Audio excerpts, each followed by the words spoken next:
저번 시간에는 일본 대기업과 한국 대기업은 어떻게 차이가 날까, 분위기나 근무 환경이 어떻게 다를까에 대해서 이야기 나눠봤습니다. 오늘은 그 2탄 준비했는데요. 일본 대기업으로 그럼 이직을 하려면 어떻게 해야 할까에 대해서 남편에게 질문을 하면서 이야기를 나눠보도록 하겠습니다. 먼저 자기소개 부탁드리겠습니다.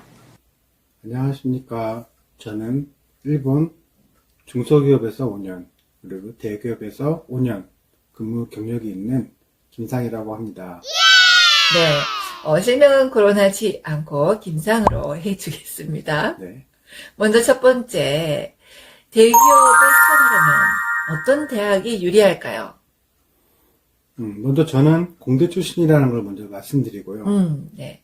그리고 대기업의 취업이 유리한 대학은 일본 대학 안에서 일본 제국대학이죠. 그 제국대학이라고 하면 주로 국립대인데요. 동경대, 교토대, 그리고 동북대, 큐슈대, 홋카이도대, 오사카대, 나고야대가 제국대학입니다. 근데 제가 있던 회사에서는 주로 큐슈대나 동북대가 가장 많았습니다. 물론 그 유명 사립대나 아니면 다른 제국대학 출신도 있었습니다. 그런데 회사 내에서 진짜 너무 많아서 그 동문회가 있을 정도로 그 큐슈대나 동북대 사람들은 월등히 많았습니다. 아, 그렇군요. 근데 그래서 동북대라고 하면은 일본에서는 도호쿠대, 도호쿠다이 이렇게 부르기도 하죠. 네. 그럼 두 번째 질문 가볼게요. 일본 대기업의 실수령액이 한국 기업보다 낮을까인데요. 어떨까요? 이건 확실히 일본 대기업이 낮다고 생각합니다. 왜냐하면 실수령액이 그런 거죠. 네. 네. 똑같이 한국 대기업과 일본 대기업이 1억의 연봉이라고 한다면 그 의료보험이나 그 주민세가 여러분들이 생각하는 것 이상으로 비싸기 때문에 한국 대기업하고 연봉이 비슷하다고 한다면 실제 실수령액은 일본이 더 낮다고 생각됩니다. 아, 맞아요. 정말 그 월급 명세서를 보고 주민세 정말 한국보다 제 기억에는 두세 배 정도 더 비쌌던 것 같습니다. 정말 비쌌어요.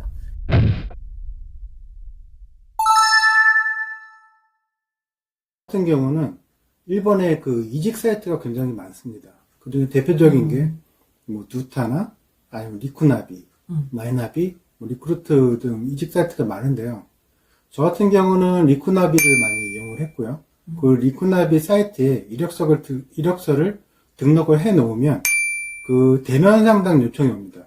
그 대면 상담 요청이 오면 저는 그 각 지역에 있는 리쿠나비 오프라인 사무실에 가서 그 담당 직원하고 제 이력서를 보면서 상담을 합니다. 그 다음에는 나에게 맞는 회사를 담당 헤드헌터가 소개를 해주는 시스템입니다. 제가 이렇게 느낀 거는 만약에 리쿠나비라는 회사에 등록되어 있는 회사들이 많은데 그 헤드헌터가 그 회사들을 이렇게 보면서 저한테 맞는 회사를 이제 몇 개 이렇게 소개를 갖고 오는 거죠. 그래서 제가 지원을 할지 안 할지를 선택할 수 있는 그런 시스템인 것 같습니다. 이제 일본 대기업에서 근무할 때도 그 인사과 사람들하고 이렇게 가끔 얘기를 하면은 이번에 어떤 사람이 필요한데 리쿠나비 한번 연락해 볼까? 라는 말을 주로 많이 들었었습니다. 네. 그 헤드헌터가 나를 얼마나 잘 파악하고 있느냐, 그리고 내 이력서를 얼마나 잘 이해하고 있느냐, 그리고 소개해줄 회사의 그 공고 아니면 그 채용 내용을 갖다가 나랑 어떻게 잘 이렇게 맞게 생각하고 있느냐, 그게 가장 중요한 것 같습니다. 네 번째 마지막 질문이 되겠는데요. 면접을 보러 갔습니다. 그때 팁 한번 가르쳐 주세요.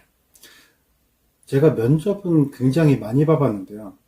일본에서 면접을 볼 때 가장 중요한 거는 그 면접을 보려는 회사의 기업 정보나, 왜냐면 내가 왜 이직을 해야 하는지, 그리고 이 회사에는 내가 왜 지원을 하게 됐는지, 이런 건 꼭 필수로 물어보기 때문에 충분히 준비를 하셔야 합니다.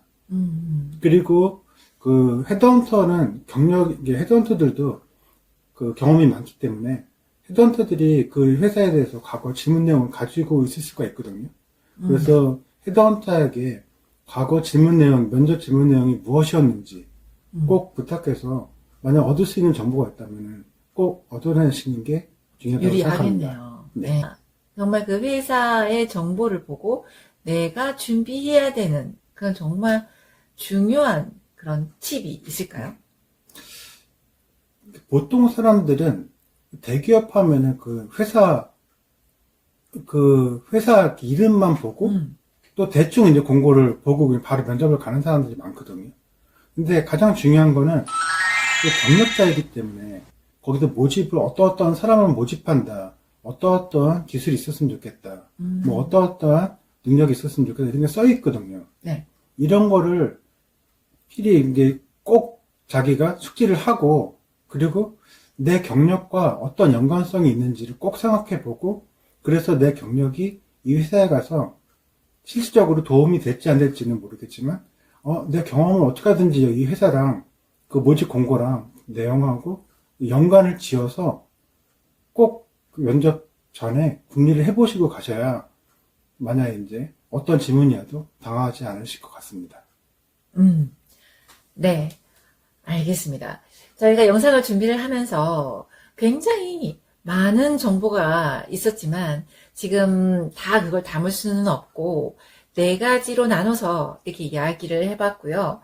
여러분들 댓글에서 또 저희가 가지고 있는 정보 이런 게 있으면 또 다음 영상 3단에서 준비를 해보도록 하겠으니까요. 댓글 많이 달아주시고 또 정보 좋은 정보다라고 생각하시는 분들은 좋아요, 구독도 부탁드리겠습니다. 자, 오늘 영상은 여기까지 하겠습니다. 감사합니다. 감사합니다.